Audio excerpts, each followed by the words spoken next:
The Outer Realm with Michelle DeRoche and Amelia Pisano.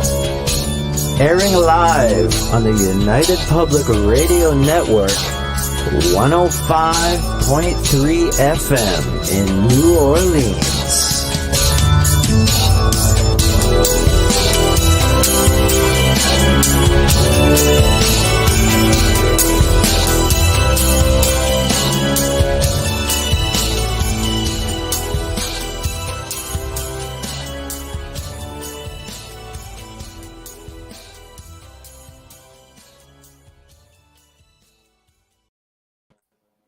Good evening, everyone. Welcome to the Thursday night segment of The Outer Realm. We are broadcasting live on the United Public Radio Network, UFO Paranormal Radio Network, 105.3 and 107.7 FM from the beautiful city of New Orleans.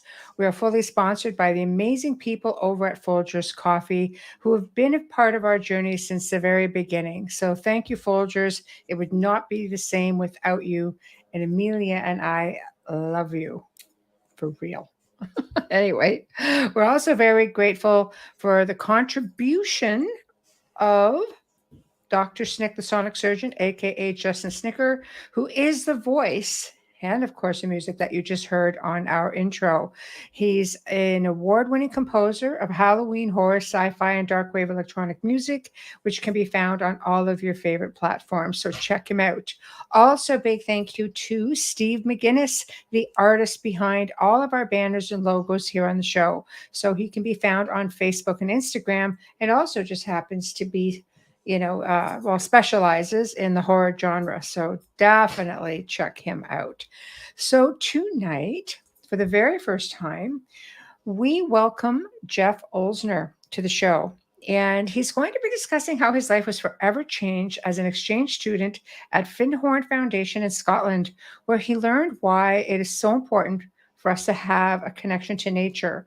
And he talks about his groundbreaking work with climate scientists and a team of remote viewers to gather insights about climate change and mitigation. So, this is going to be one of those educational type shows. We're just waiting for him to come in. Because I don't know, I'm pretty earthy. I love it. Some of us just really love the forest and we just have a lot of respect for the planet, and others not so much. Amelia and I often talk about, grounding and earthing and things like that. And that really is connecting to the planet. And there's a lot of different stories that, I'm sure will be told this evening. And a lot of people find that connection through music and poetry and images and, all sorts of different things. So I'm going to put up his banner, his website's there, and you guys should go and check that out. There we go. So it's always like, when we look at people living in communes, like, people say, oh, the hippies used to do it. I don't know. I think they had it together, because how many people are going off the grid now? Well, I don't understand that term hippie, because I know my parents, having been Italian immigrants, when my dad first moved here, moved in with his two brothers in a one-room apartment. Right. Literally one room with a bathroom. Right. They had a hot plate and they ate potatoes almost all the time. Right. And then eventually, when they could afford to buy a house, a whole bunch of them moved in there together. I know he had family there that couldn't afford to have a home, so he let them stay in the flat for free. And you'll often hear people make fun of that. It's like, that was the best way to live. It really was. That raised your family. You had a garden. They talk about earthing. They were in their gardens every day from May to October. Right. I think that not just them as immigrants, I mean, people, just immigrants in general. Right. I think they always live that way. So I find it hilarious when they say hippie commune. Like, what? Right. I think the only thing that was different, they had weed.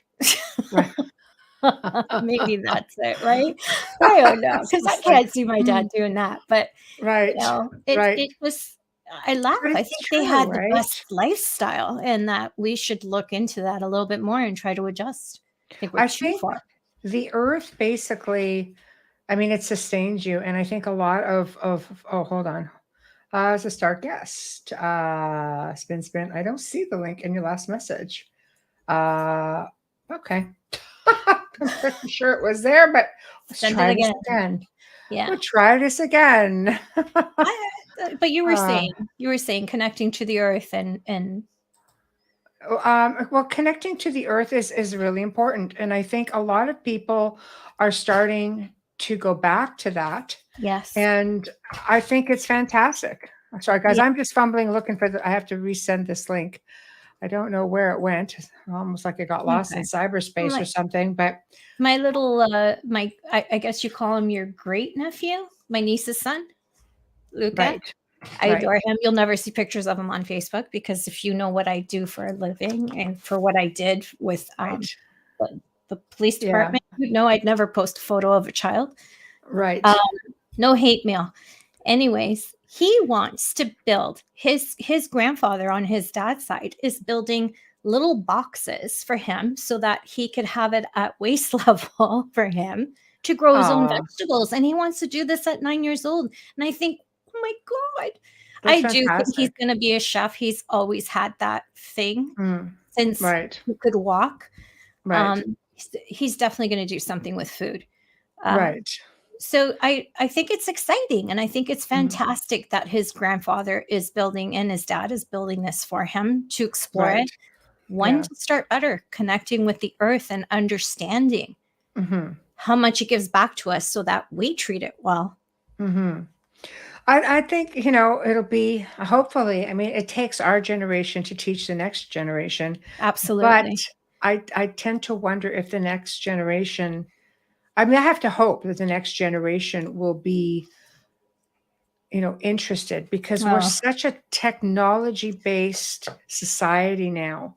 we'll And have, yeah, everybody's like this, yeah, and I think somewhere along the line, a lot of the importance of the I'll say hippie lifestyle, and I say that with love, believe me, because absolutely. some of the dearest people in my life My in my brother, life my is brother was like that. Yeah. yeah. I have Yeah. friends who are like that even now, and I grew up with people like that around me, which I thought was really endearing, and Yeah. Especially if you it's grew up in the 70s. Yeah. Yeah. Yeah. So I just think it's important to try to find our way back. So I'm really looking forward to seeing what Jeff has to say. We are just waiting for him to come on board here. And if you guys go and look up, because I won't put it up yet, but the Findhorn Foundation, it's it's really a wild website. It's really it kind of reminds me again like a spiritualist sort of community where everybody's got the beautiful gardens and the colorful homes, like the bright colored homes.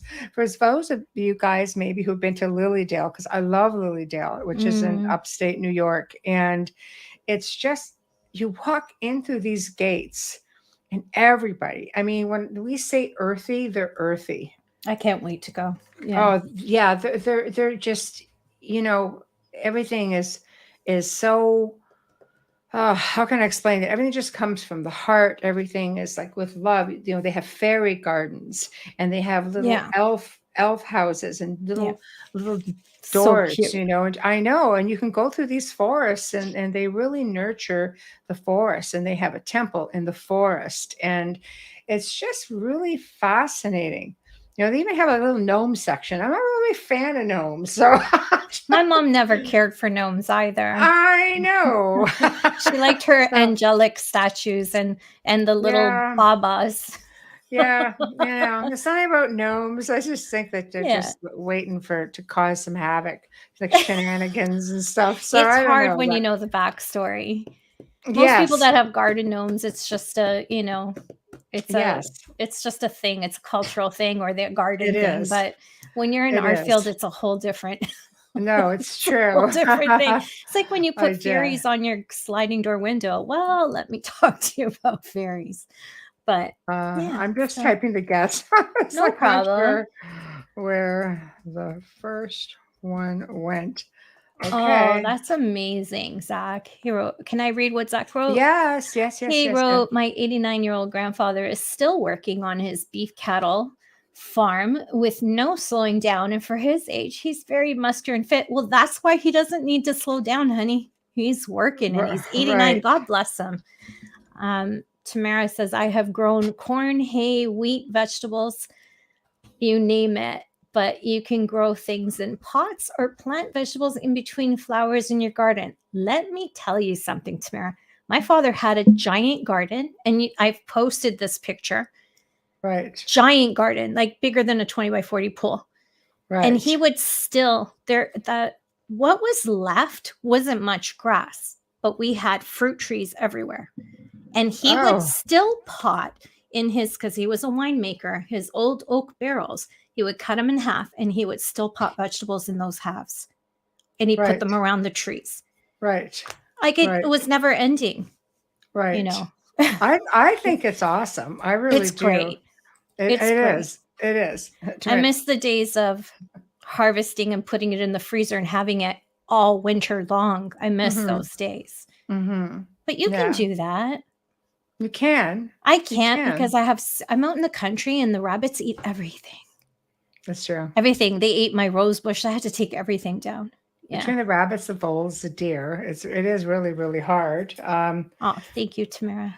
Yeah. Don't mess with fairies. Yeah, no. That's my thing. Yeah. Yeah. I know someone who constantly deals with them. They're not what a lot of people think that they are. No, he knows exactly what it is. He's very gifted, but it's like they're his nemesis kind of thing. He's constantly having to deal with that. Hi, Chris. Right. Chris writes, my mother is 80 and she still plants tomatoes, green onions, and flowers. When we were kids, we had huge gardens. That's beautiful.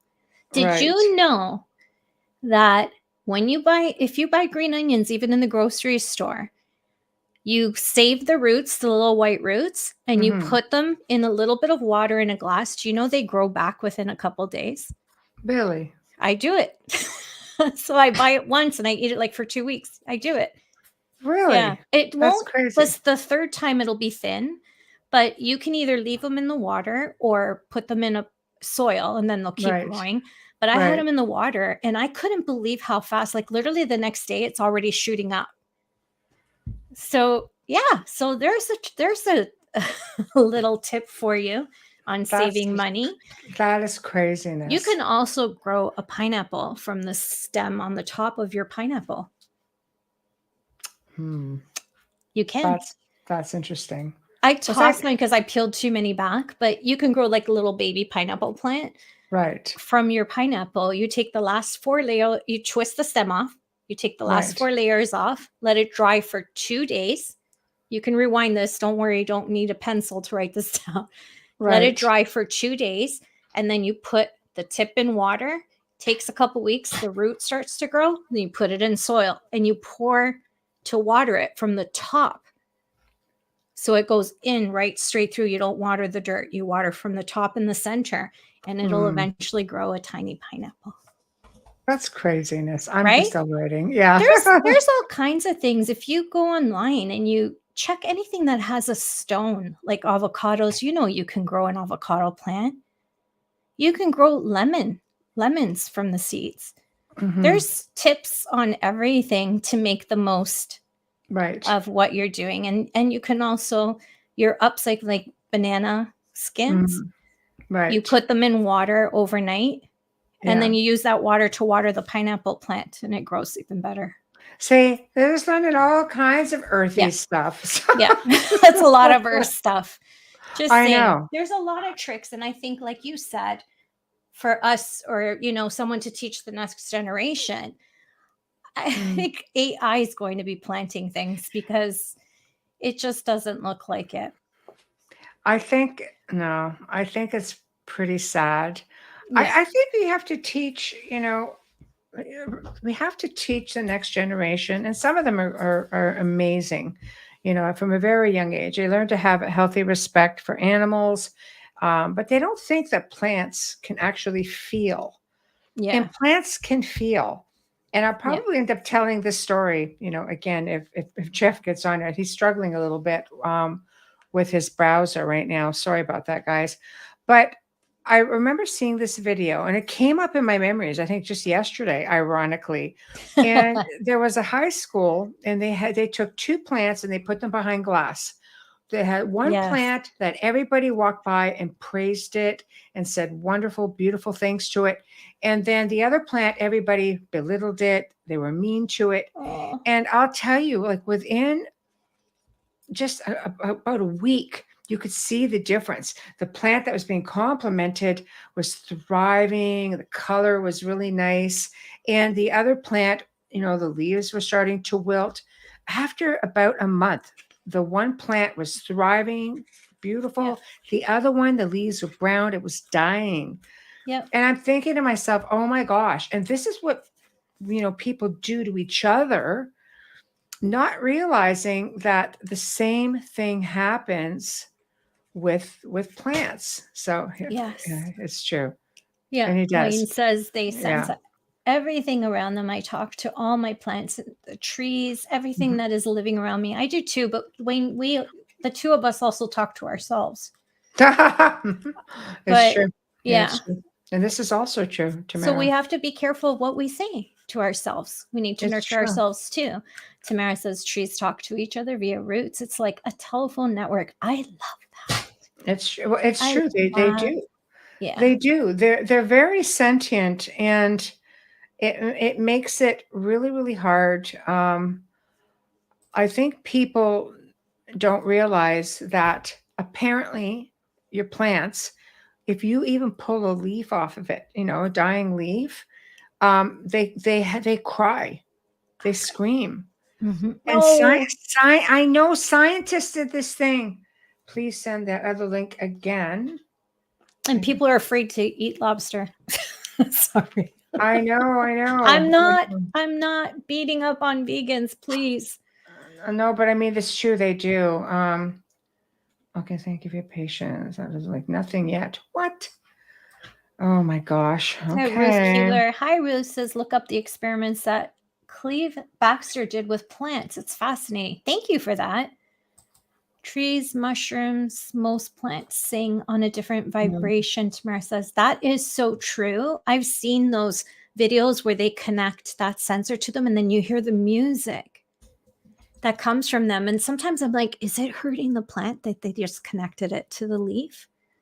Mhm. For years, I couldn't grow an orchid a second time around. Like it wouldn't bloom for me.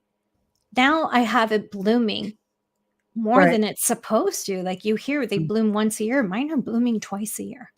And Right. I'm not doing anything different except I sing to them. I talk to them. I tell them how Right. pretty they are. And Well, I do you that. certainly don't want to be, like if you're going to be, you have to talk to your food before you eat it, apparently, with your plants, because you need to tell them, you're going to, this is going to be your next evolution, Yeah. the next stage of your Ugh. evolution.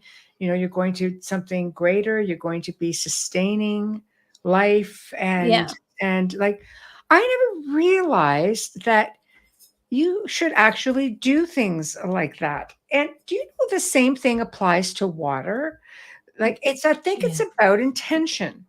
So if you put a glass of water on the counter and you label it like with love or light, things like that, when you drink it, it's like you're supposed to be taking in the energy.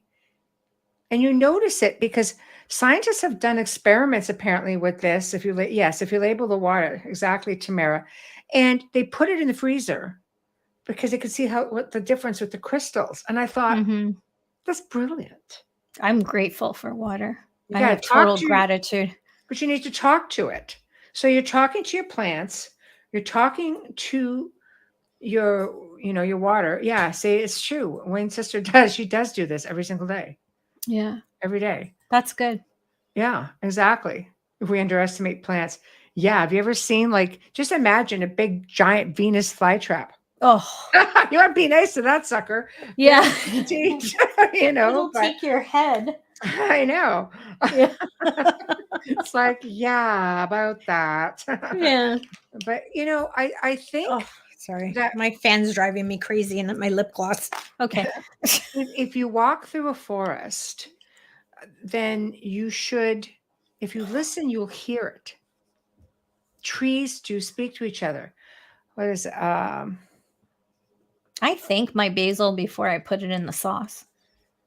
Like I literally pick them and I tell them how pretty they are and thank you so much for nourishing my family and Right. flavoring my food. The dog always thinks I'm talking to him because I Of do it in course. that high pitched voice. Dog with the "Oh, thank attitude. you. Yeah. You're so pretty." And the dog comes like, "Hey, yeah, I'm pretty." But Right. Right. So funny. I do that with the basil. I do. Right. You want to get this? I'm going to pop up a couple comments while we're waiting. Yes. Ruth says, look up. Yeah, I already said that. Okay, how about this one? I got the wrong one. It's okay. Masaru Emoto did the experiments with water. I saw that video. It was fascinating. Yes. Yeah, you saw the still calm water and the vibrational water. Amazing. It's amazing. Trees hum if you listen. I think that's why you get so peaceful when you're in a forest because you're actually hearing that humming and you don't even realize it. Right. You know, hi Dolly. Water holds light, intention, positive intention into your body, heals your entire body is 86% water. True. That's true. Have a sister-in-law who hates the taste of water, and I tell her it will create so many problems for you. That's true. You really need it.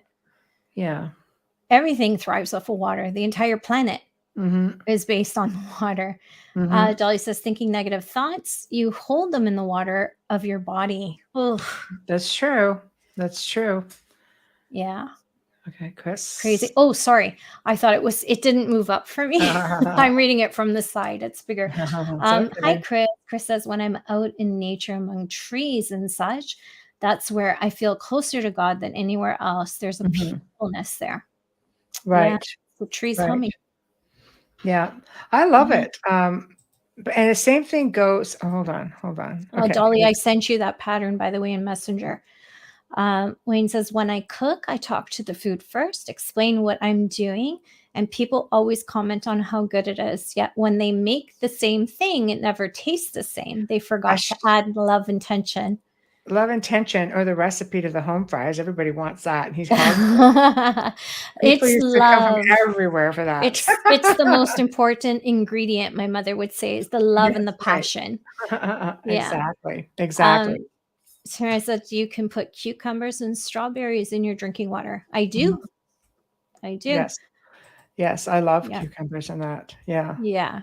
Dolly says large bodies of water charge you with positive ions.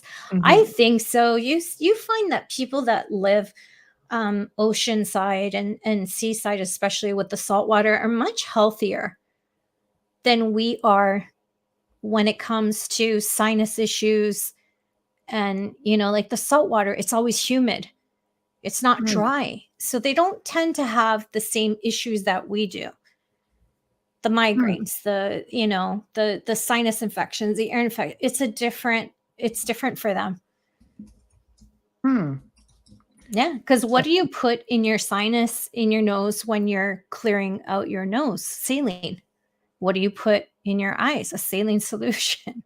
So you know what I mean? Like it's just different. Yeah, so I'm just still. It would appear that our soundboard, this is a first for us, is not letting the guests on. Oh no! I know. So I'm just like, we have people who use all kinds of different platforms to get on the show here, and I don't quite understand.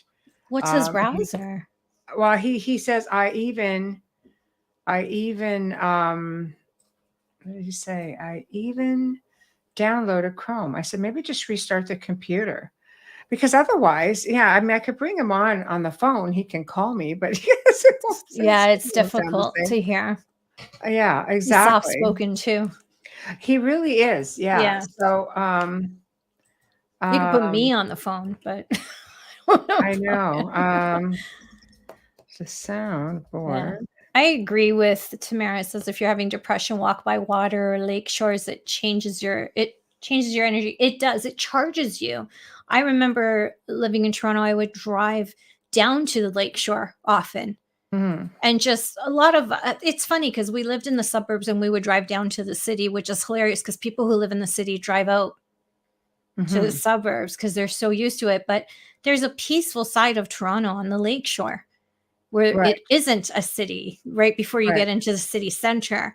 And Right. it's so pretty. And we would always go either there or by the ferry and just watch the boats. For Right. me, that is the most relaxing. I love restaurants that are on the water. Burlington's classic for that. Oh, for You sure. know, Yeah. and I love going there. Right. And the food could be the worst food ever, but I enjoy sitting Right. on that patio with the Mm. lake in the background.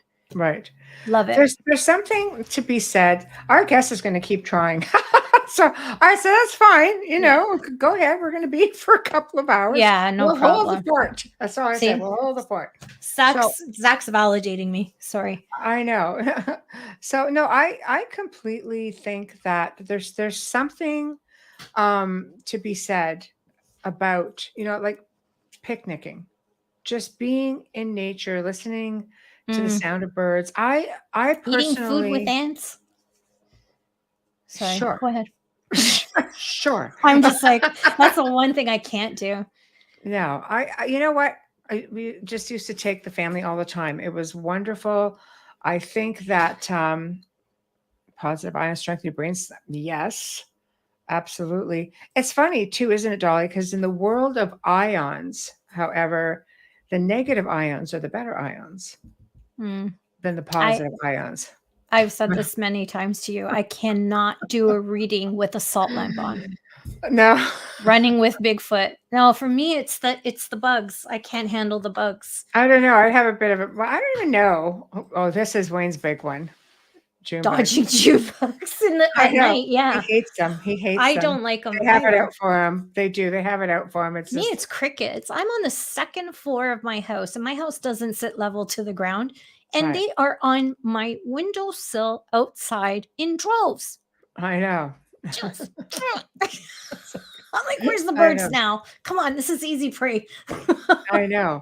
I don't know what it is. It's like I completely agree about connecting to nature because I'm one of those people.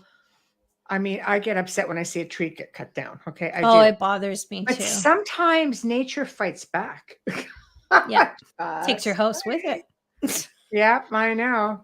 I Yeah. know. Takes Right. your house So, with it. oh, look at this. Here's one for you. My God. Trees move for no one. It's true. Aliens bring you crickets follows. Not nice. Not nice, brother. Not nice. I know. Oh, no I know. soup for you. I know. Like, oh, look, Tamara said, what? You couldn't get on our chat last week? That doesn't even make sense now. That's I don't- crazy. But I that would don't be, know. but you're in Facebook. It might just be Facebook that didn't let you on. Yeah, that's a bit crazy. Okay, so while we're waiting for the guest, Hi, Jamie. let's talk about let's talk crazy stuff in Oh, nature because you know our indigenous people, along with many ancient people, I mean, they had a healthy respect for nature, elementals, which are earth spirits. They even had like there was something in those woods. There was healthy respect for that too. So while we're all waiting, okay, let's talk about spooky things in connecting to nature. Depression is lessons. Yep, exactly. Sun okay. exposure has negative ions. Depression is lessons. 100%. Couldn't get it to work on YouTube. Maybe it's just you, Tamara. Because everybody else is on YouTube. I don't know. I don't know. So, Yeah. Okay. Okay, so we're going to get into more benign things in the woods. Okay. Beetles. Ugh. Okay. Up north I near like bats. Basin, especially during summer, I've been bombarded with large beetles. Bats are cool. Oh, you can eat buffet. No. Yeah, well, for them, maybe. For them, yeah. The Or dog sometimes we bowl. become their buffet. Yeah, exactly. Yeah. I don't know. I'm in the country, so there's bats around me all the time. They tend to nest in my breezeway between the Right. garage and the house, but Right. we don't disturb them. Yeah. They're really Oh, no, cute. no, They're just we used to tiny have little at the other things. house, we had them flying. Bats would fly through the upstairs. I think the first week I moved in there, and I hear something, and all of a sudden there's this fairly big bat too. I mean, it had a good little Yeah. wingspan on it, and it's flying through the whole upstairs of the manor. Oh wow. No, Yeah, ours are cute. teeny. They're the cute little guys. They're like this big. No, this when one they're wasn't. when they're perched. They're so cute, except when No. they catch part of your hair. Spirit, this thing, no, it was a fair size. I was doing the whole clapper thing. I was almost thinking like I had a light ready to go on, like just trying to shift it to the radar, just like move it. And it was dead Yeah. back around. So I kind of made my way out and finally got it out of the house. I'm like, oh, come on now, there we go, Dolly. Dahlia says we did a spirit calling 2 days ago. Got spirits to be photographed. Michelle saw one. Cool. I saw, yes, well, that happens to me regularly. Okay. Yeah. Hold on now. Hold on. Okay, I'll give that a try. Ba, ba, ba, ba. Okay, so he's apologizing. He goes, I don't know what happened. He's going to discuss it as they're a little bit more computer savvy than he is. He says, I've been tense thinking that you had a live audience. You were waiting for me with them. I hope that's not the case. No, I suggest a time in August when I'm free. Yeah, so we'll definitely get him all sorted. So that means it's a free for all tonight, guys. Q&A. I know, right? Wow. I know. So I have to go in and change some stuff. But so okay, hold on. There we go. So I think that let's talk elementals. Since we're talking about, earthy things and connecting to nature, elementals, earth, wind, fire, Water. water, Air. Sometimes, you have to have a healthy respect for them. We have encountered a lot of people who have had elemental issues. And if you have some unhappy elementals, they can wreak havoc on your property. Yeah, I've right? never had that problem. Yeah, see, I have run into corrupted elementals because the land was corrupted. Yeah. This is something people don't think about and not something to mess with. 100%. And the way we're squeezing out some of the land and the forests now, I think we're going to come across this a little bit more often. Let's face it, you see a lot of farmland disappearing, you see forests disappearing, you see trees going down, everything. It's just really sad. Oh, it's yeah. really sad. Yeah. And as you do that, elemental spirits are earth spirits. Remember that, right? So earth, air, fire, water, and the fifth element is spirit. There we go. I can tell you earth, fire, and water is common in suburbs. Yeah, exactly. So I don't know. Okay, I'll put this out there. Who could live on a property if you knew there was a Bigfoot on it? Or take it. Let's put the range a little farther. Any sort of cryptid. Could be skinwalker. Could be a dogman. Could be any kind of a cryptid. One that would put you out of your element. And then we'll talk about the options of what they could be. You put it out there. I think I could. I know you could. I could do it. I think it would depend because dogmen are pretty aggressive. But apparently very they're so close to us too, though. We don't know if we aren't already living with them. Bigfoot kind of freaks me out because I always feel like they need their space. Mm-hmm. It wouldn't bother me. It would bother me if I was an issue. Well, I think it's because, taking it again and step into a different direction. We don't really know, right? We don't really know who they are. I mean, we've had a lot of people on the show that talk about Bigfoot. I'm actually looking at, I've messaged a couple of people to come on the show actually to talk more about dogmen and things of that nature. But for Bigfoot, because we've had so many people on the show through the years who have chimed in, and for Amelia and I, believe me, it's an educational process every single time. We do learn a lot. We do listen to our guests. But we had a guest on two, I think, have come on and say, yes, it's possible where they are actually cannibals. I have a problem with that. Yeah, me too. I'm all good with the whole. I would be good with them being there, you know.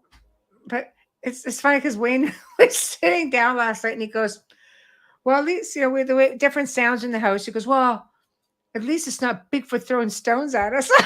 That's There's random. a, Where did that that's even a come from? positive way to look at I things. know. I love your perspective, Wayne.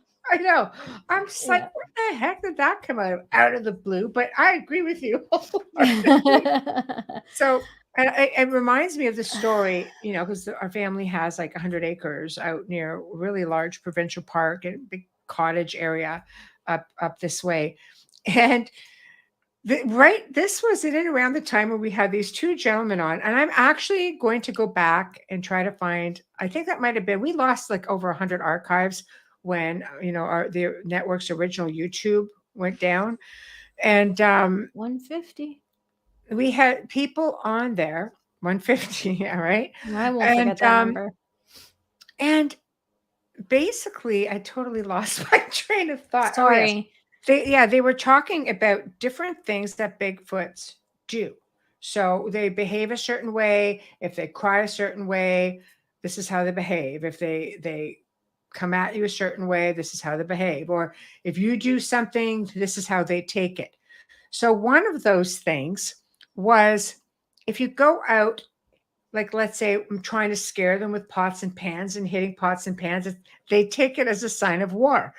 I was like, crud, because we had a caretaker on the property at the time who had said to us, he goes, I heard tree tapping. Something was knocking on a tree at about 5 a.m. and it was still really dark. So I know nobody was out chopping wood. And I'm just like, whatever you do, don't go out with pots and pans. I think it's a sign of war. You'd be a dead man.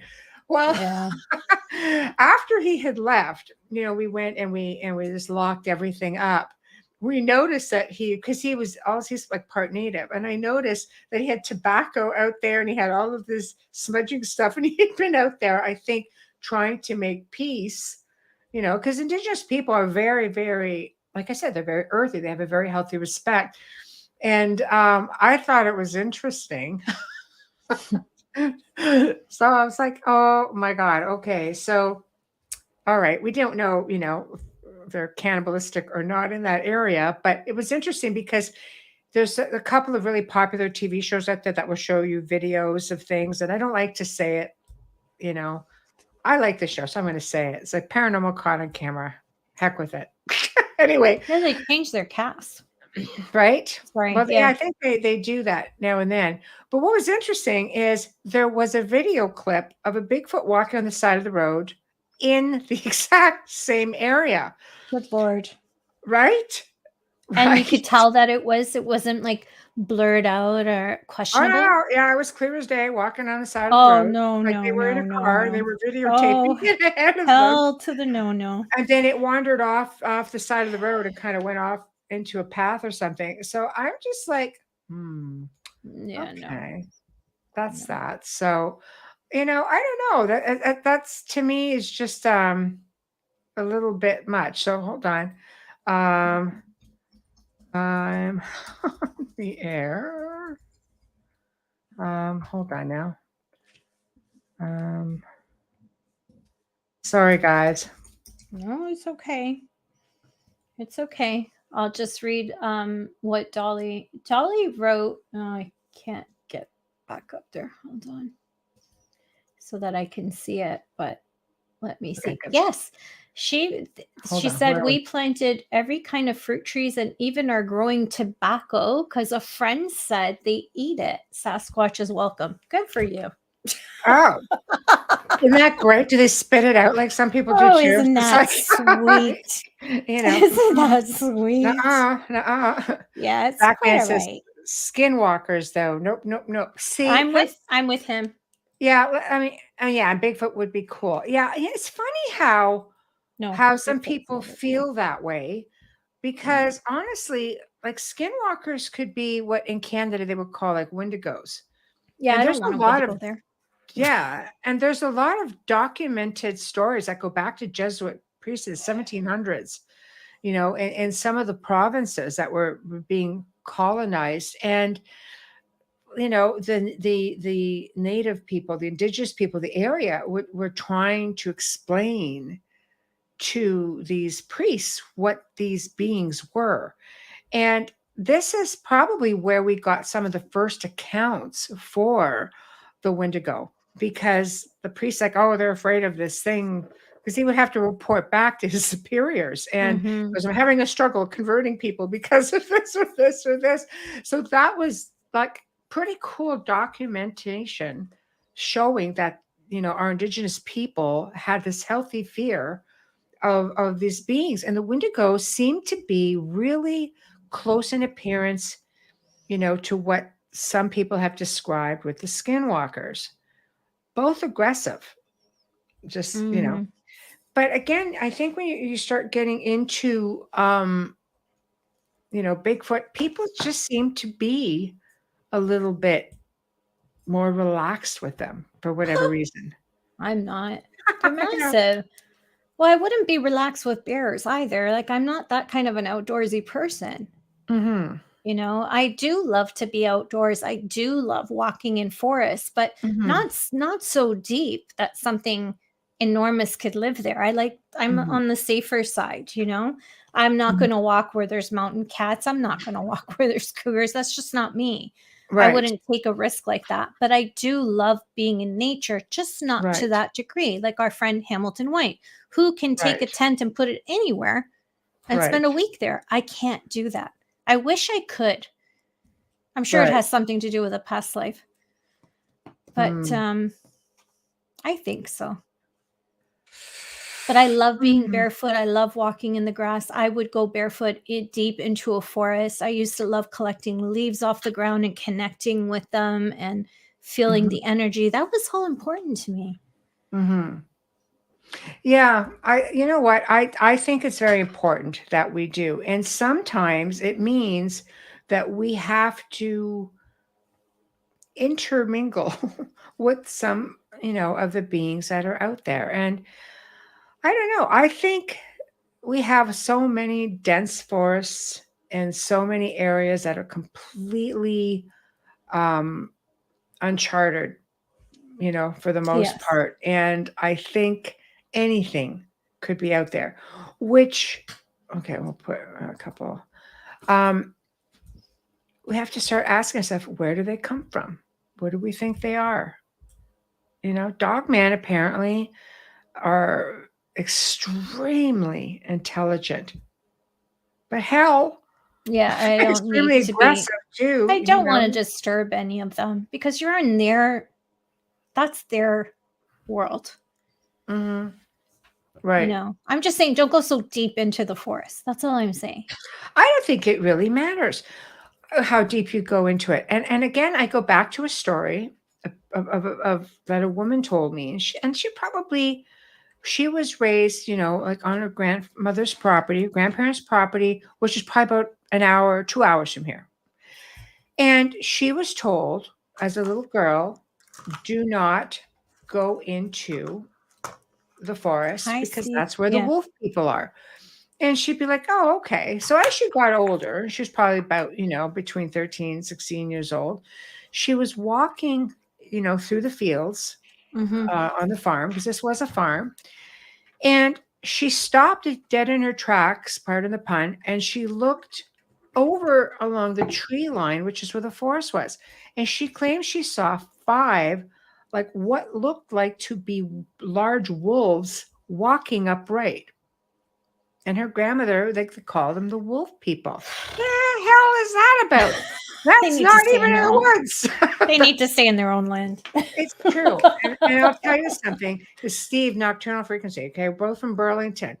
And Steve, chime in if you've gotten any reports. But I used to get reports of people saying that they saw large wolves that would like run or lope and then stop, stand up, and keep walking off Mm. the side of the road.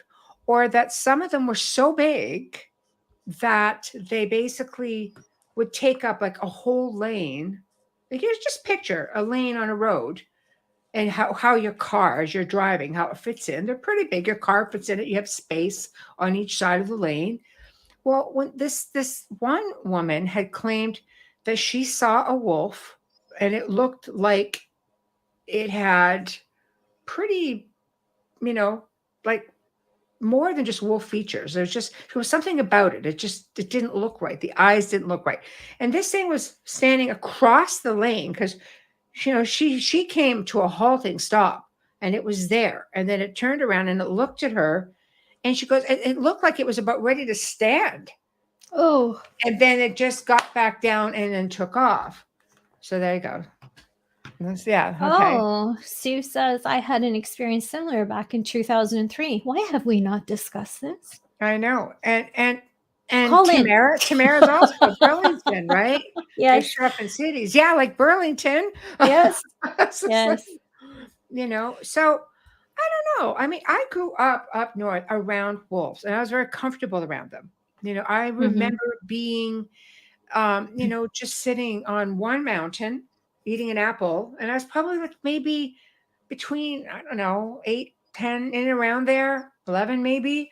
And I was way up on the mountain. Back then you could do that. And I could see, like my house from where I was, not like I was out in no man's land or something like that. And this big timber wolf sat on the neighboring mountain just staring at me. I was just eating, but I knew instinctively, just don't look at it or don't Yeah. look at it in the face. And I'd look up and I would look up like this, and it would look at me. And I, after that, I was done. I just got up and walked back down the mountain and never had any issues. So I didn't Yeah. have a healthy fear of wolves at all. No, when you're north, it's different because even us, the cottage, the lake house was like 2 hours away from Toronto. It wasn't as far north as you, but we had wolves and all kinds of other things that walked around. And I used to walk around by myself away from the house. Mhm. And yeah, you get used to seeing them and just You to do. continue or stop and don't engage. Right. Mind you, we're also Gen X guys, just saying. No, it's true. We're a little We're pretty crazy. fearless. Yeah. But I mean, just about, I think back in 2018, the winter of 2017 or 2018, again, my Burlington house, and I know I've told this story, but I'll It's tell it worth again. repeating. Yes. Well, I was in the kitchen. I was washing some dishes. My hands are wet, so I didn't have my phone in my hand because I don't live with my phone in my hand, people. I know people think I do because I'm pretty much on top of things, but not all the time. And this huge animal came barreling through a backyard. Now, I lived at the time close to the Royal Botanical Gardens. There's a lot of wooded area, and I was surrounded by ravine. And it was wintertime, and I see this rabbit go just like barreling across the backyard. And we had an acre and a half, and it dove under one of the outbuildings. I was just like, wow, we're in a hurry. And all of a sudden, this big animal, this dog type and wolf, whatever it was, came barreling through the backyard, couldn't catch the rabbit, stopped, and sort of got up on its haunches, a back, and it has a huge chest. I'm going, what is that, a husky, Malamute? What is that? And I realized it had a little bit of a longer snout, and I've had several huskies, so I know one to see one hands down. This thing was so wide and a huge chest on it, and I was afraid to move. I'm in the kitchen going, Oh, I had a really big window in the back so we could see the ravine and everything else. And I'm like, don't move, because he was looking at the house. And I'm thinking to myself, I don't think I've ever seen anything this big. And like I said, if anyone hasn't seen a timber wolf, if you have a pickup truck, a high one, they're going to come up and look over the hood of the truck. They are They're so big. beautiful. They're like little ponies. They are. They're really Yeah. cute. This thing was probably as tall as one, but really wide. It was not a coy wolf. It was not a coyote. It was nothing like that, because we have those in the area as well. And we've seen them and we've heard them. This was like nothing I'd ever seen, which means absolutely nothing because I haven't seen everything. But I had to move eventually. So I moved to try to back up and go to slowly work my way to the other room to grab my phone and see if I could catch it through the other window. It spun around, took a good look at the house again, and then took off down the ravine. Mhm. So Wayne comes over and says, "You need to get the hell over here." I said, "What the hell I just saw." So he comes over and he says, "I'm going to try to take some pictures," which is hard because it was in the snow, but at least we had the prints. There was Mhm. the freaking prints was as big as his You hand. need to share that again. I know you shared it once, but it's fascinating. It's a fascinating photo because Wayne doesn't have small hands. No, and there were a couple of pictures, and I Yeah. think then he took a measurement, and it was pretty big. It's just like it was crazy, you know. And I'm thinking, I'd have ran too if I was that rabbit. Oh my So, god, that would be like candy for it because 'cause they're so big, oh but, my they God, remind me teeth if flossing. anybody's I don't I know. had a daughter who was heavily into Twilight, so See, I read the books before said she did, and yeah, it was as that big as print my was hand. as big as my hand, yeah, Yeah, for sure. and I just they they look like the wolves in Twilight. Hmm. They're that massive. Right. They're so beautiful. They are. It, I it, love it was looking at huge. wolf sanctuary videos. Yeah, it Oh, was huge. they're So so lucky. Steve says mine was canine, like, and stood on its hind legs for over 10 minutes. What? That's scary. Hind legs. Hind Yeah. legs. See, that freaks you out because when they're on their See? hind legs, they're Yeah, see? trying to show power and fear, right? To make sure Mhm. that you walk away. And then Yeah. you're afraid to walk away. It's like, I am turning Well, they my are back huge. on this thing. No. I never had issues with Timberwolves. I grew up around them as well as the standard, gray wolf, black wolf. Those like they were just all over the place up north. And we were surrounded by lakes and mountains. So they were definitely there. But that's why I'm saying I know a wolf when I see one. Because I spent a lot of time. I used to go mountain climbing all the time. I love going through the mountains, picking blueberries, spending time. I was just raised, I knew what to do. You see a bear, just cautiously, Yeah. very cautiously. Bears didn't care during blueberry season. They had their own blueberries, you know. But and wolves is just having a healthy respect. So honestly, it's just like, I don't know. This thing was wild. So there are things out there, and I don't know necessarily that I would want, you know, my family out there. Especially little ones. Well, yeah, Puppy. I mean, and it's Puppy. funny because one of my son's friends who lived not far away said that he and his father were driving by the house at one time because it was on a bit of a bend. And it was they saw like two beings that looked like wolves walking across the road. It went down to the ravine on the other side. So I'm thinking, okay, that's interesting. And then I remember my daughter saying to me, and I'll tell you where I'm going with this. She goes, I remember looking out to the backyard one night and I saw what looked like this really tall animal of some sort. But the eyes seemed to be glowing. I'm like, well, that could be because Oh, of the lighting, because yeah. there were street lights and we had like sensor lights in the back. And she goes, maybe. She goes, but it was pretty. But But here's the kicker. Worked with a family probably about an hour, 45 minutes to an hour west of Burlington. And one night they said that they were away. They would go away and they would have one of their adult sons come and stay at the house with the dog. And that night, the son was out with his girlfriend and they were hearing all kinds of stuff. This house was like really haunted. The area was fairly active. And Mhm. they basically, she went home. He remained behind with the dog. So later that night, he's taking the dog out to do its business before calling it a night. Dog wasn't having it. Dog's backing up, going, "No, I'm He not having smells these." them. Yeah, he Yeah, goes, "I'm not having these shenanigans. I'm going back in the house." And he's yeah. like, "Come on," because let's go, let's go. Dog's like, "Not happening." So anyway, the dog backs up and goes up behind him, and he turns around and he looks, and there's a super tall being. He could see a snout, and he goes, and the eyes That's glowed. crazy. But it was hooded, this thing. Okay. Like So like he Little grabs Red the Riding dog. Hood? Yeah. He grabs the dog, bolts into the house, slams the thank God steel door, locks it up. This thing comes in, bangs the door, and then he could hear it sniffing. Oh, I got chills down my spine. Top hike are you if you can sniff the top of a damn door, you know? You're over 7 feet. I know. Now, here is another Oh. kicker. So somewhere within that week, it came out that a neighboring area, a neighboring farm was having work done, and the workers left because there was a gray that came out of the barn. And apparently, a light was seen in the sky, something happened, and they got a bunch of like people were calling into the police department. This was all within like a 3-day span of the sighting, the 2 sightings, and this craft. So I'm thinking to myself, what the hell are they?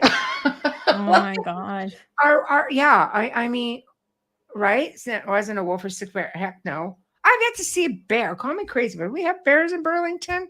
I don't even know. I don't know. I don't think I've ever seen a bear in Burlington, but it wouldn't be a black bear. I don't know. Right? Because aren't they in heavily forested? Yeah, they're more heavily forested. But you have wildcats there, don't you? Yes. Yeah. They freak me out. See, here's another one, right? Oh, Wayne says, I saw a very ragged, mangy-looking dog-like creature run down my street. It had long gray hair. It looked, sorry, I can't see that. Staved or starved? Or starved. Yeah. Very skeletal. Never seen anything like it. That sounds supernatural. I know. Wayne's like, yep, going to the house. Nope, not doing it. Yeah, that doesn't sound like something. No, doesn't sound like run the other way. At all. I know. You twist your head, your eyes to the back, and you run. I know. Oh my God. Type out the other story from Rob's experience. There's another one that happened relatively around the same time. Okay, can you get Ruth's? Yes, Ruth says maybe a dire wolf came through a portal from another dimension. I think it's possible. Wouldn't that be cool? Because those wolves are gorgeous. Okay, here it is. Okay, here we go. A friend saw a similar animal one morning around 5 a.m. It crossed the road in the fog. It disappeared for a moment. Then a tall man emerged from the fog. The same area. It was behind a street, like a street lamp, like just a pole, a light pole. Ew. So he moves around the other side, and that's who came out. I'm just like, yeah. What the? That's Niagara area. No, I know. Dolly says there's black bears in Canada. No, I know that they're very big, but I'm saying not in our area. I'm saying further north. Yeah, further, like 4 or 5 hours from us.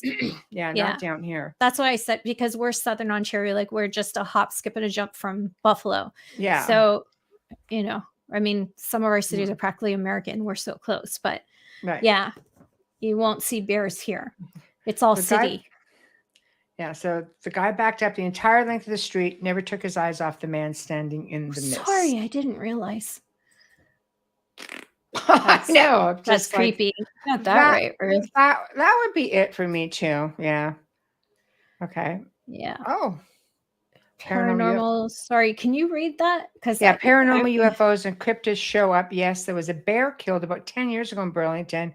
It was on CH News. Yeah, but was it native to Burlington, or did it somehow wander in from somewhere? Like on a boat. Hey, Burlington's surrounded by water, so I guess they make their way down. They can make their way over, because I know they would have them in the east, like let's say Bancroft area, the Muskokas. But I mean, Burlington, we're just not that forested. Too busy. It's too busy though. It's all city, and it's busy, and highways like right in the middle of it. It would be hard. It would be really tough. Rough. Yeah. Like, sometimes you never know. Somebody could have brought a cub down from up north and tried to raise it as a pet, and then it was walking around. That happens a lot. You hear that on the news a lot. How do people have these snakes they're not supposed to have illegally, and then all of a sudden it's loose on the street? Like, come on. Mm-hmm. Yeah. Animals travel. Yeah. Hydro lines around. I can see one getting on a train. I can see one getting on a train. Think about how many times they're opened. When they're stopped up north. I know. They climb in and then come down. That's possible. That's highly possible. But it wouldn't be able to walk that 5 hours. I mean, it would have starved. All I know is, I mean, again, you go out near Bancroft area out that way. I mean, I guess it's possible, because I know like our family members like, oh, why do you want to go live on that property? Not really. Because I want to No. go live with Bigfoot. No. No, but Because just when I recently it was the border of the wildfires. You don't want to be there. Well, no, and it's not just that, but I mean, the area you're looking at, there's like 400 acres, 500 acres between the two properties there that backs on to government land and then backs on to what is it, 20,000? Is it 20,000 acres or something like that of the provincial park? Yeah, it's No, crazy. I'm okay, thanks. Provincial park like Yellowstone. Yeah. Yes, yeah, yeah. That It kind would of be wild like, yeah, animals. Yeah. like your state parks is what it would be like. Yeah. Yeah, So exactly. That's where sure. you'd find your bears. Wait, hard pass. You think? Yeah. Yeah, for sure. Hard no. Hard So no. I know. Yeah. So I'm just like, yeah, I'm okay. I'm all down for the whole nature thing. I really am. I'm really down for the nature thing. However, with that being said, 20,000 hectares. Okay. Yeah, that's pretty big. But I love nature and there's all kinds of stuff in those woods. Let me tell you, there is. I mean, there's a show out there that talks about the stuff that is in the woods. Oh my So God. I know. There's a few of them. Yeah. Yeah. And there's some pretty terrifying experiences. Yeah. So I don't know. And how do you have, like, I know people who have gardens, then they actually thrive really well around really dense forests, amazingly. So it makes you wonder, is it because, they They're have eating that everything? energy that comes in from everything? Or the bigger ones are eating the little gardening ones? would do good because I would think that that the wildlife would just be hoeing down on that in a big time, just eating. Not if Bigfoot's eating the bunnies. No, but if there was a garden there, I'm pretty much thinking it might And the be. I don't know. raccoons. I know. So this is a good question, Tamara. Tamara asked, my question is, why are the cryptids now showing up? Why are they pushed out of the forest population explosion? Sure. Yeah, I think so. There's too many houses here. I saw two coyotes today in broad daylight run in front of my car from a wooded area, and they went right into somebody's front lawn, and they were fearless. I stopped the car. I looked at them because usually they'll hightail it out. Yeah. They turned around and looked at me like, what you going to do about it? Oh, Just yeah. like, I have them in the Okay. backyard. They're so used to people, they Okay. will come at you. I'm They so do. used to them being here. It's But true. It's true. I forgot what I was going to say. Dolly said magnetic confusion. Yeah, Apparently what happened to me just now. I know. Wayne has a question regarding our show last week. Last week, you're a bit behind. Okay. Go Were ahead we and ask. talking? No. I know. Okay. Well, last week we had Barbara DeLong and So which Robert one, Sullivan. Wayne? Which show? You go ahead, you ask. We'll keep going along till you get your question up there. Okay. If I have a question. The pole changes Pole are changes a are a problem. Tamara's seen coyotes downtown yeah. Burlington around 12 noon. Oh, yeah, they're yeah. everywhere. Yeah. It was reading an essence occupying the body. Do you know if the body is aware of the essence? Oh, That was with Barbara. Barbara. That was a good one. That was a really good show. It was very interesting. She's so amazing. Okay, an essence occupying the body. Do you know if the body is aware of the essence? That's a good question. I don't know because I don't know. The body lives and breathes. We sustain it, but do we actually? Okay, second part of the question. Or does the essence only occupy the body, and it's the essence speaking through the body? I would tend to. That's a great question.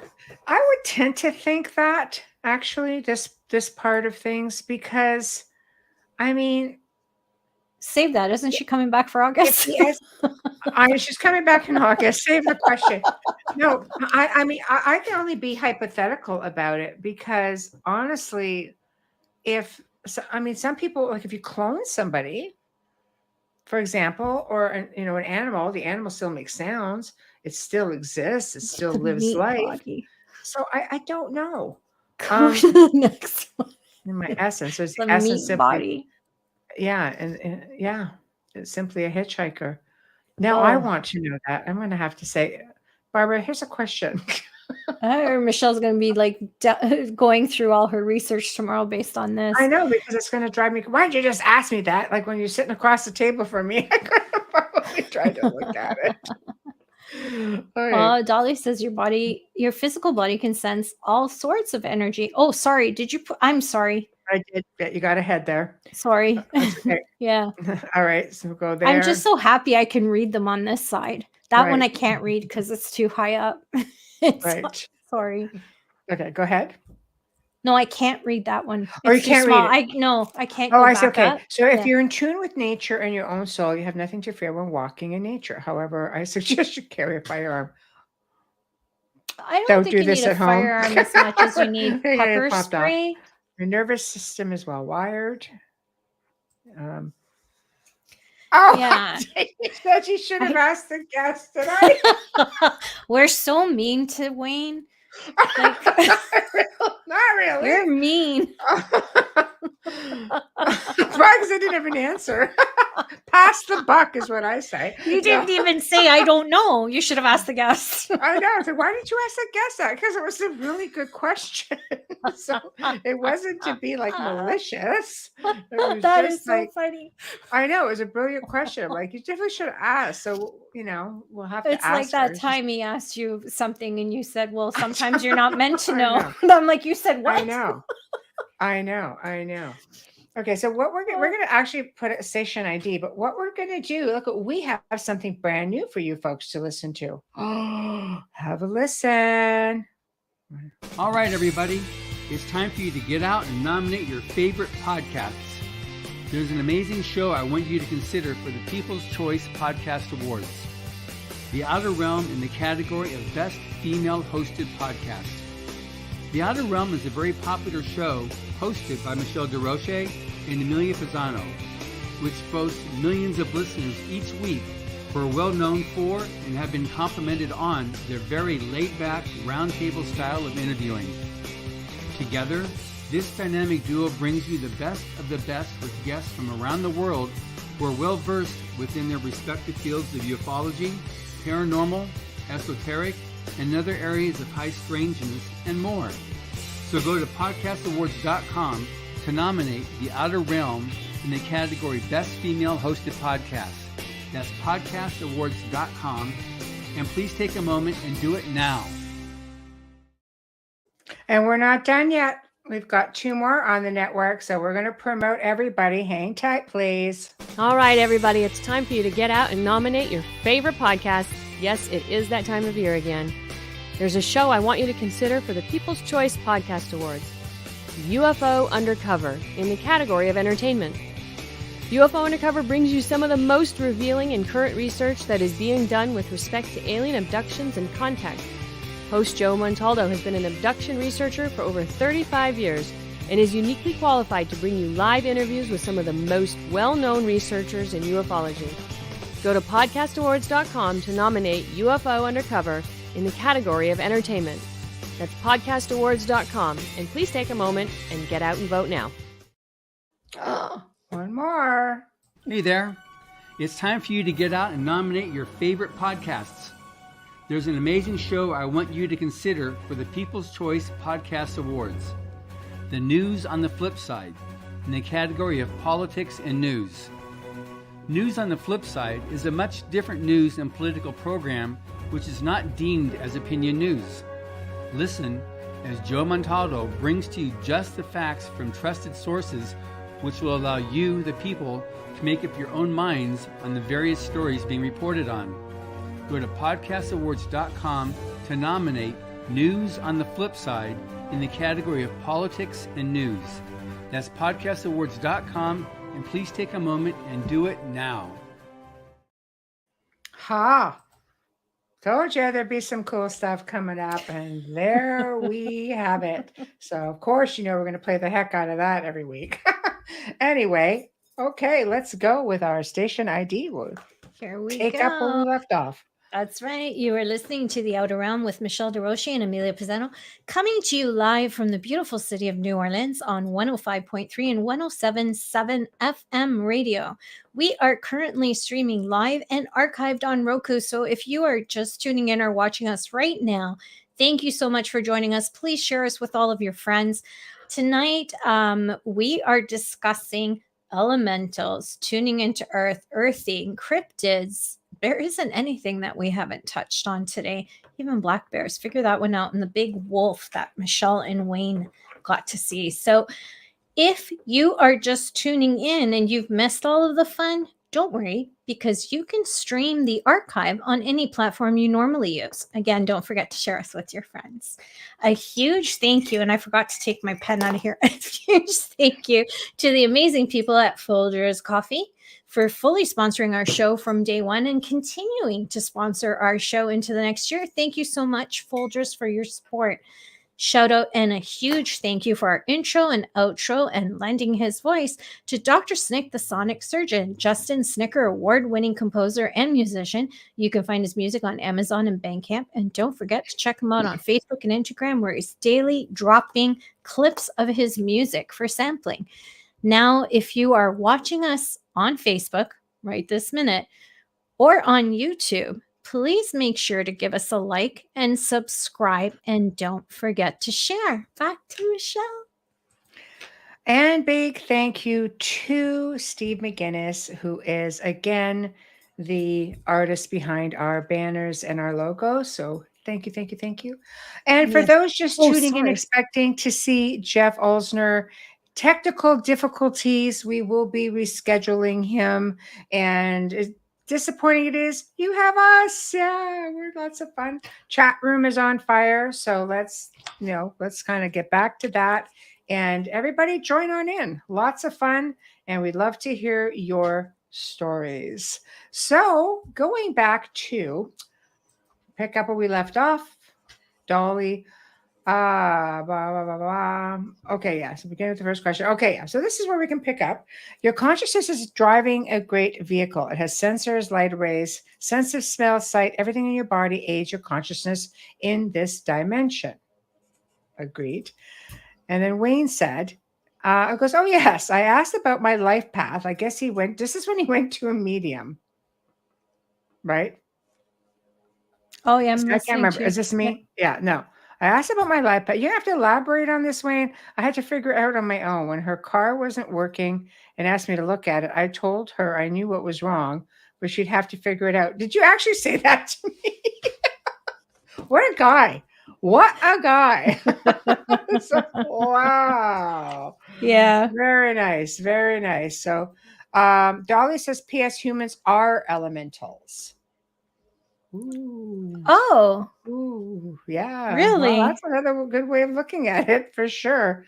Okay. And Chris, you're funny. The hosts on the Outer Realm are not only extremely smart, well-informed, very impartial, and articulate, they're also smoking hot. But I'm gay, so it's a huge compliment. That's why we love Chris. you. Thank you. Yes. It goes, yes, I asked you, being me, and you were not very impressed. No. No. Take I this know. after the show. No. No, we're going to go higher on me now. Oh, So, my God. I know. So That is so funny. I know.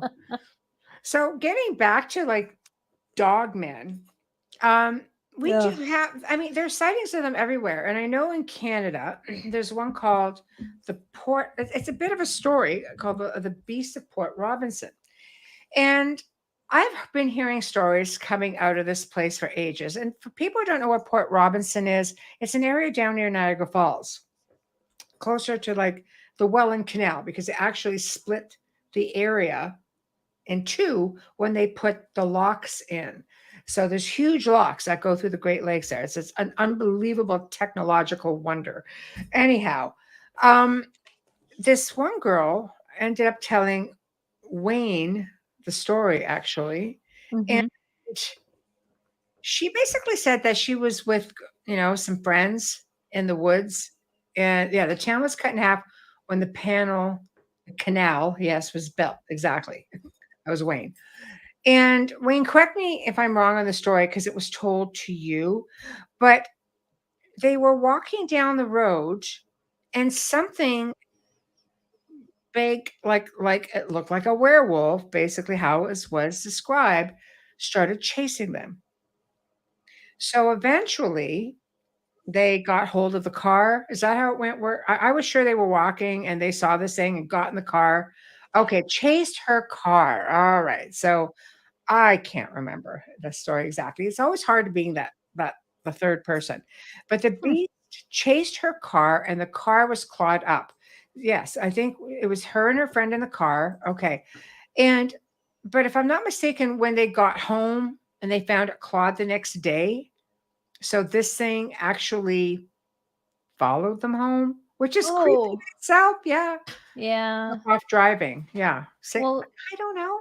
if it's a cryptid or anything, that would have a heightened sense of Well, smell, it's a right? dog. Dogs can Yeah, figure and they that can, stuff out, well, right? that's why you use bloodhounds for Right. cadaver dogs. But Sure.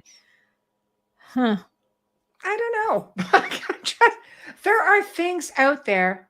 Okay, so this is oh, shit. Okay, because they got home, locked themselves in the house, and the thing was sniffing around the doors and windows. See again with the door sniffing Yeah, thing. I don't like that. That No. that that's disturbing. It makes me wonder if it's something interdimensional and not something that is here. And then I wonder, is Mm, it malevolent in the sense of demonic, not cryptid? If mhm. it's doing that, why is it pursuing? Is it because they're like I have a million and one questions now. I think we need to bring Ken Gerhard back, but I have a million and one questions about that now. Or is it ET? Why would ET Because smell the door? well, I mean, she said Dolly said that there are extraterrestrials that look like Anubis. Yes, So, Horus. but I She mean, did say these are yeah, these are big. I mean, these are really big. Anubis, I look at Anubis as just being really, slim, trim, and just well kept. but like, These are big, smelly, mangy looking things. yeah, I don't So know. I don't know, but there's obviously curiosity. And I remember when I was doing research for this family I was helping who had the sighting of this big tall creature with the snout and the red eyes and the cloak. Um, I started doing some research and I did not find a lot of stories about that within the region. The closest I could find was a story of a young man in the northern United States. And basically, he said he was trapped in his house for an entire night and Oh he wow. watched. There was more than one.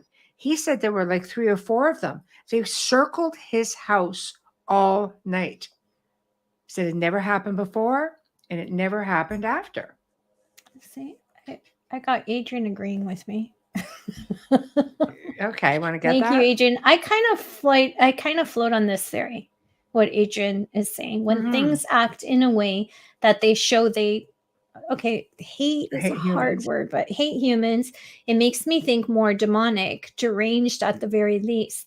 Mm. Yeah, I just wonder when you're following someone to that extent, Mhm.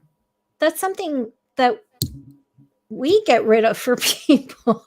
You know what I mean? Like, Yeah, but I do understand that point, but it could be just a but crazy I know. butt-headed ET. I mean, there's different Mm. types, right? I We know. don't have the answers. What's your thought, Dolly? She says, "Man, what a The message that message that might might be." be, yeah. Wrong place, wrong time. Came to a portal, saw the house, looked like food inside of it moving around, taunting them. I don't know. I mean, it Scary. could be anything. Okay. Um, Tamara says, I was lucky because my grandfather explained cryptids after we saw one together, and he cut lumber in the forest in New Brunswick Mhm. when he was young and said, they are real. Don't mess with them. Yeah, Wow. especially granddad. My gosh. Yeah. Yeah. So But I want I to don't. protect you.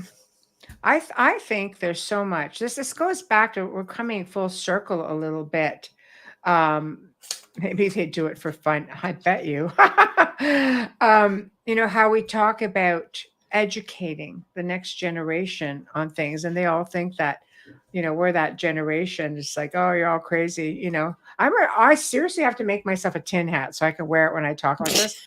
I'm gonna start putting it on. I Too bad I swear to can't God. throw the foil to you I through know. because I do have a craft Put it on. closet right next to me. Okay, it'll be my tin hat, my imaginary Yeah. tin hat. We might have to wear one next week. Yeah. But honestly, if they're thinking that we're all crazy, then they're never going to hold the information. Like Tamara, my grandfather was also, and my uncles, from the same family, would tell of all kinds of stories. They would see UFOs. They would talk about it. My grandfather had a telescope. He watched for them. So, because we're like a generational, I think, contactees without a doubt, obviously. And, he would go stay, like, they had, like, they called them camps up there because, they're just, it's up north. It's not a big cottage, but my grandparents owned a 3-acre island. Cottages And are supposed to be they small. had it to themselves. Yeah, exactly. But I'll tell you, like, he would go up there for like months at a time by himself. And he would go off on excursions and leave the island and go up and into the woods. And I'd be just like, That's courageous. they would see all kinds of things, but we all sit there and just like, oh yeah, sure. I'm like, don't go to the woods. Okay, Mom. Okay, shut up. I'm just telling you for real. I'm laughing at Adrian right now, and you're saying that at the same time. Okay, let's read Dolly's. If it's ET, they are protective of their people. What was that person up to? I don't know, but why would they be sniffing the door? No, that was at the other house. Oh, This is the one where the 16-year-old guy was in the house by himself. that's crazy. And they circled his house all night. He posted something. It was on the website, or just like on some site that I found. And he's going, I'm really scared. Okay. I don't know what to do. They've been going all night, Yeah. still going. They did a reenactment of a similar story. I've talked about it maybe in the beginning when we first started, how a man and his wife and his children lived in the middle of nowhere in a forest. Mhm. And I'm pretty sure it was in one of the states. And they had these creatures outside at night. Their eyes were glowing white, but they smelled, and from what they could see in the dim light, Mhm. because they didn't have much lighting but the moon, because they're out in the middle of nowhere at a cabin. They had, okay, now we know you're here with us, Joe. Mushrooms will do that to you. Sure. They stayed until daylight know. and then left. Right. What was that? And I then if don't nobody know. shot at them, he didn't hit any of them. He could hear the snarls, and they were circling the house and just watched them. They were Right. afraid for their lives. Like, he's got a shotgun there, and so See, it's that just totally- reminded me of that. Well, it sounds like very similar. Like, I just feel bad for this kid because he was by himself. I try to think about, like any kid by themselves at that age. Like, they're real smart, but I until wonder if it was his story and they just embellished it to Embe- do the maybe. reenactment, because it was I on one have of no those idea. paranormal shows. Yeah. Oh, maybe they have a wolf gang and they have to terrorize humans as initiation to join. That's where I was Maybe. laughing because I caught that earlier. Thanks for moving all the comments up, Joe, with your Yeah. mushroom joke. Yeah. That I can't see. Okay, because we're not crazy. We all know there is more to the world than what we're told. Ghosts are real, ETs are real. There are things we don't know about that are real. I agree. I Mm. agree. I think it comes back to being so suppressed for so long. We're raised, in a broken educational system that teaches us a certain thing, and Yeah. religious belief systems that teaches us a certain thing. Everything revolves around instilling the fear of God into us as kids. Yes. That we're afraid to even think outside the box. I was a rebel child and always went outside the box. So much so, okay, try not to laugh, but so much so that my aunt was friends with a priest who would go. This guy would go, like, he would go to Africa. He would go everywhere. This guy, he was very, very knowledgeable. And she laughed. She goes, "Well, he was a younger priest. He was really hip." so a lot of the younger people would listen to him. I'm this rebellious teenager going, whatever. Like, I don't believe all of this because I think it's because I'm being rebellious. I didn't like that it was pushed on me. I wanted to come up with my own beliefs. I had my own belief system, and I believed in God. I believed in all that. Even then, at 14 years old, I did not believe in the institution. So he sat down with me and he says, okay, this is how it is. And I'm just like, because ask me anything. So I really asked about things that they were taught in seminary. I even knew then. I said, I want to know this, and this. Then he started talking to me about end times and how you should be careful because there are mimics out there that will imitate your loved ones just to try to get you to come out of the house. Like, he really got dire. And I just looked at him and he goes, none of this scares you. Black-eyed children freak me out. I know, right? So I don't know. I think it's because we don't know what they are. Like, nobody has a definitive answer. We've never had a guest on that could even, their answers were never the same as any other guests that came on to speak of black-eyed children. Everything was always different, and it's so confusing. I think maybe you're dealing with extraterrestrials. I think so too. Now that we've had all these shows, yeah, I think so too. But in the beginning, I mean, I believed because of all these paranormal shows. I swear to God, Joe, I can see you down there, and I'm going to bring you right up on the screen. I don't know what he's doing, but you should. I know, right? I cannot repeat what I just saw. Picking on me. So, no, he's not. He's just hamming. But oh no! I'll tell you after the show. Yeah, I just got myself tangled in my ear. Uh-oh. So I don't know. I think being conditioned a certain way, we're just taught not to go venturing in things. And I saw an article today where somebody asked AI, okay, this is just a story that got passed around. So again, it's just something I saw on social media. Is it real? Is it not real? I don't know. Don't shoot the messenger. I just found it interesting because it will come. The way AI technology is evolving, it will come along. And they said they asked about the Vatican archives. And basically it went on to explain a lot about what was in the Vatican archives, as far as like all kinds of corruption and all kinds of stuff that, but it was such a technical answer. And it was so long that you would almost have to read between the lines. It's a need to know. Yeah, exactly. But sorry, I'm just people. Thinking, it's a need to know. Even those who work it in there don't know what's in there. No, it's everything that is of any importance is locked behind locks, and it takes several codes to get into it. It doesn't look like Dan Brown's Da Vinci Code. It's not opening glass like that. You got to be kidding me if you think it looks like nobody's going to be that lucky. No, so, no, they're all in different safe, controlled rooms and humidity controlled rooms, but there are security pass upon security pass. One person cannot just walk in.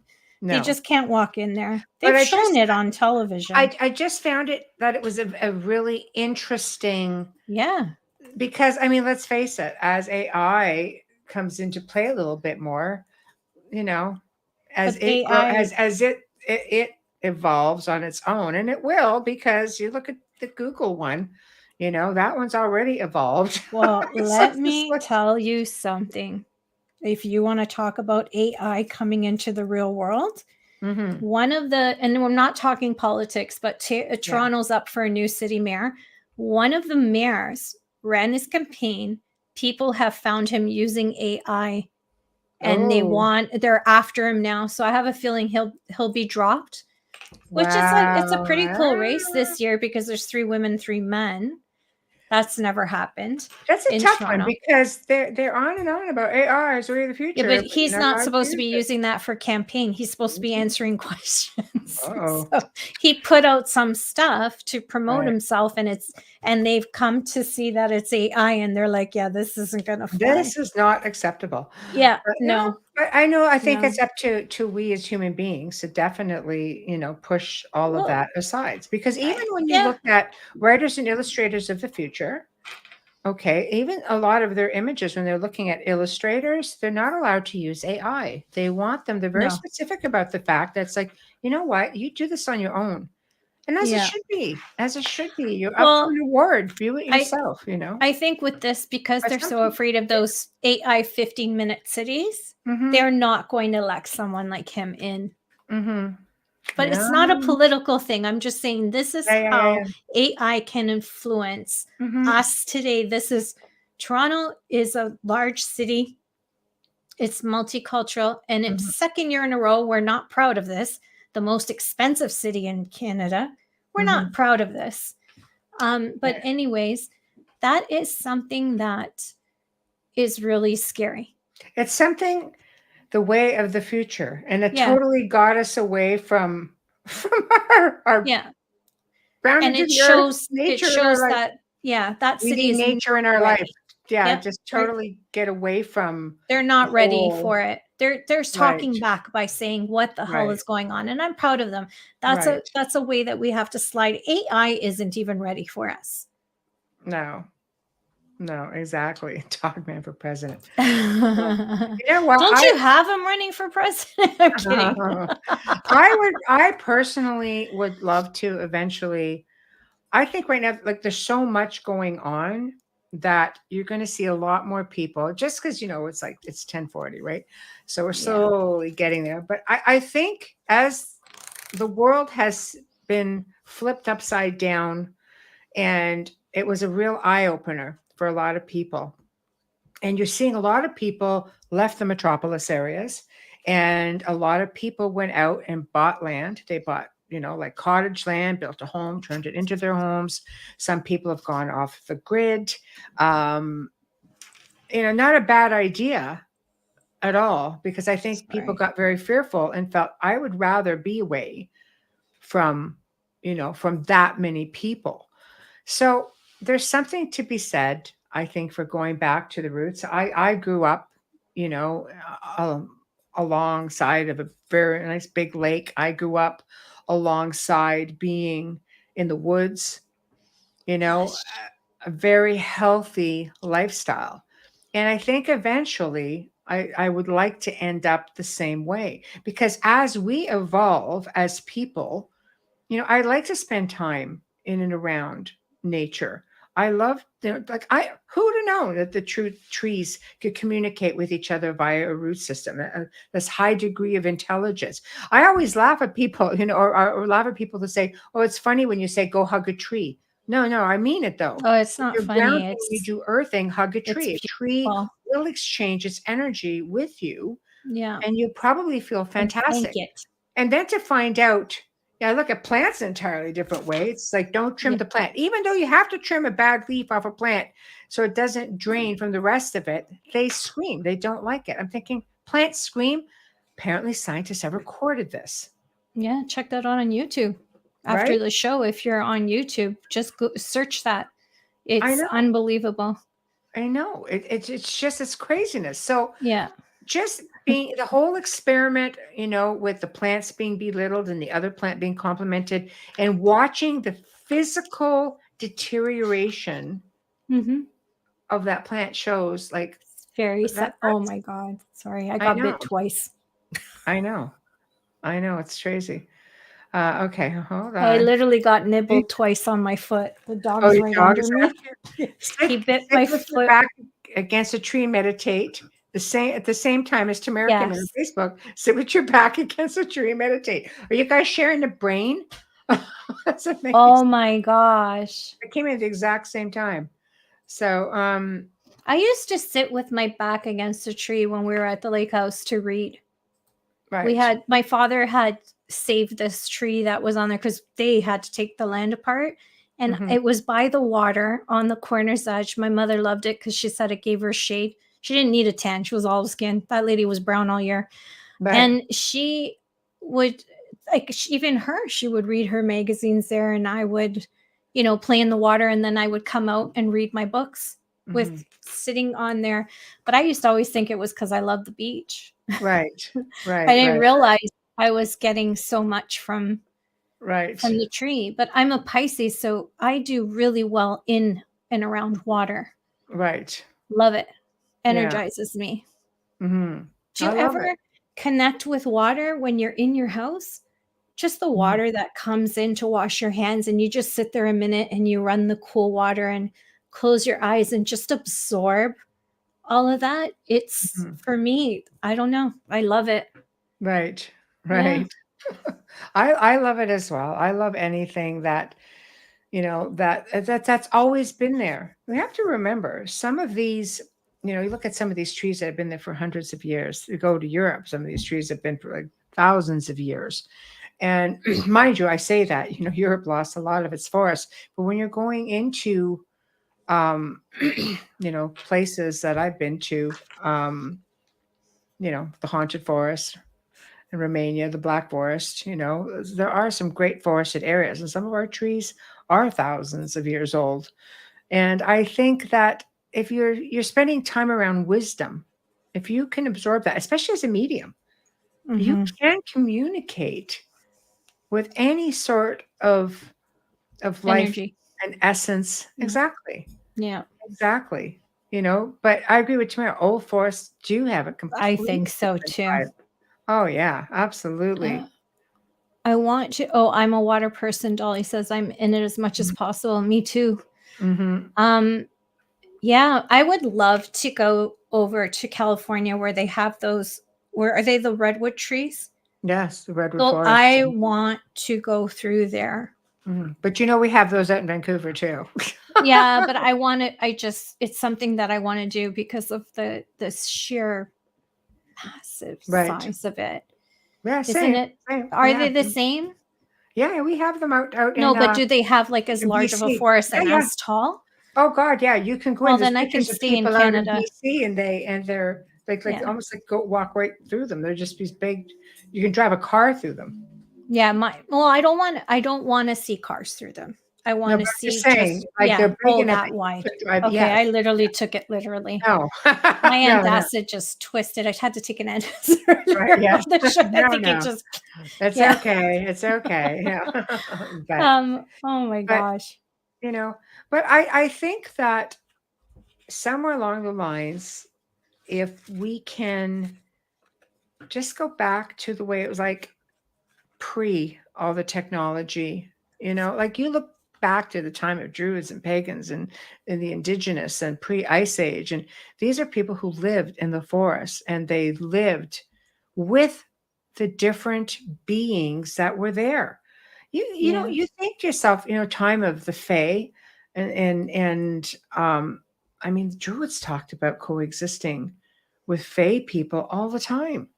And Mhm. it wasn't until religion came in, Christianity came in, and they knew about the Fae, and the Fae they would help people. They lived amongst people for hundreds, if not thousands of years, helping them, working and living side by side.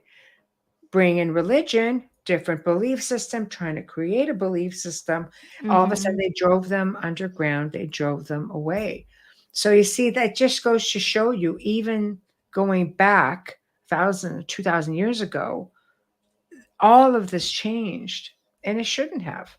It shouldn't have, because these were people who lived with and worked and existed, coexisted with people from the woods, people with um who they just lived from, enjoyed the planet for what it was. They drew Mhm. they drew from it. Chris, okay, we're going to go back right here. Okay, Druid. Oh, Yeah, druids lived with the Fae and worked with yeah, the elements. Yes. absolutely, absolutely. And Yeah. that came to us sneaky. They can be, and yes, they will, because they lost trust. They lost trust of humans. It wasn't always like that at all. And Yeah. I think it's sad that it came to that, because a new belief system came into play. And Mhm. that's what made it really, this is not right, because Druids, pagans, it's all about the earth. It's all about nature and the elements, all of it. And of course they just drove a lot of these people out. So I think when push comes to shove, there are ways, and maybe, I'll leave it here. Maybe it's time that we start going back to old belief systems and really start to embrace nature and embrace, all of the otherworldly elements that have always been a part of antiquity and ancient cultures before, the last, probably a few hundred years now, right? They're disconnected from man now. They are. Absolutely. They don't trust man. I don't blame them. No, I don't blame them. We're, There's a lot of people that don't trust man. But yeah. But and again, so are we dealing with I'll have to say, I don't want to say extraterrestrial, because they're not. There are terrestrial beings that may have been here long before us, and did they come from the stars? Were they part of inner Earth? Very possibly. So, what?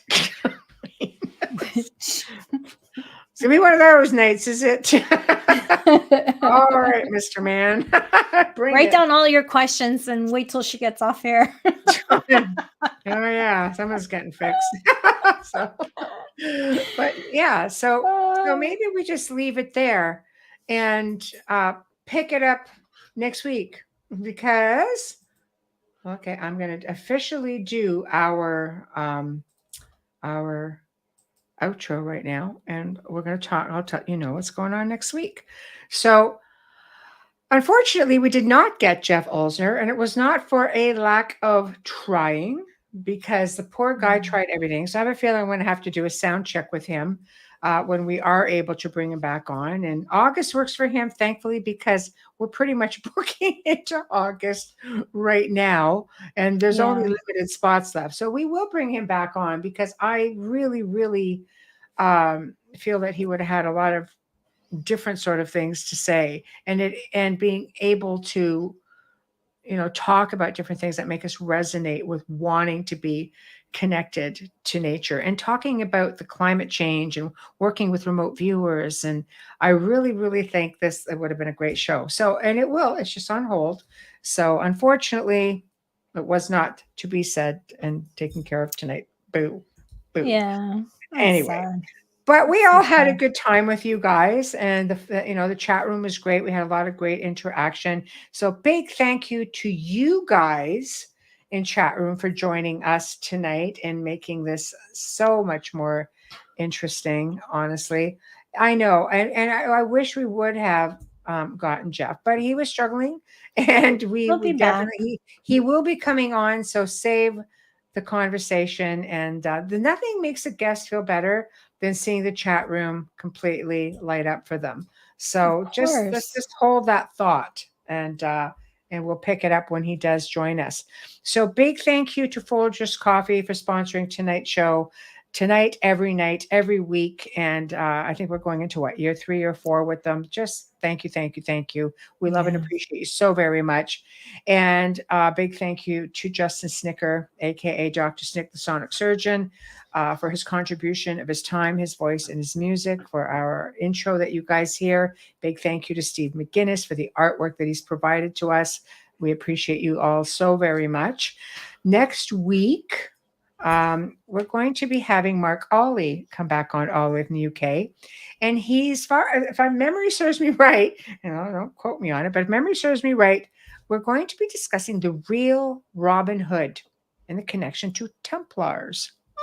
You know how I love to talk about Templars. And Thursday night, we are having another parlay, just like this, but a planned one. It was planned, yes. We had a planned one, I know. So we just got to improvise tonight, but we're going to have a planned one. And that'll be fun. So just get everything, whatever you want to talk about. We're just going to throw it out there. We're going to have a mix of things, and we're going to put some stuff together ourselves, as we always do. And if somebody wants to come on and join us for a few minutes, and you have a really cool story to tell, that would be the time, people. You know how many times people say to us, "Wow, I'd love to come on and tell my story, quick story." Well, when we have these nights, it's just the two of us, and you have a story that, you really want to talk about and get it out there and answer questions about it, that would be a really good time. So Yeah, we think don't have a about phone. it. Yeah, we know we don't take calls No. for many good reasons too. Let me tell you, Believe that's me, another for many night. good reasons. But Yeah. we can send you a link. So if this is something that you want to do, I'm going to put up our contact for the show right here. So just email us and say, yes, I'd like to. I mean, it may only be about 15 minutes, was, unless it's like, a really detailed thing, then we're always happy to go there. But we also need to have contact information to send out the link, because we don't send the soundboard link out to the airways for obvious reasons. So we would have to pre-plan this. Okay. So anyway, think about that. So that is going to be next week. So in the meantime, I hope you all have a terrific weekend. And remember, it's Father's Day this weekend. Be nice to your pappy. Yeah, don't forget is. them. Give them a I call. I don't have mine anymore, so I know. yeah, give them a call. Yeah, do something, because Tell you them know you what? love It's them. nice. And tell them every day, but it's a special day. Make it dad day. So anyway, have a fantastic weekend. If you're traveling, please be safe. We'd like to see you all here next week. Okay. And yeah, exactly what Tamara said. Happy Father's Day weekend, everyone. Yeah. Exactly. Okay, guys. Love you all. We'll see you all next week.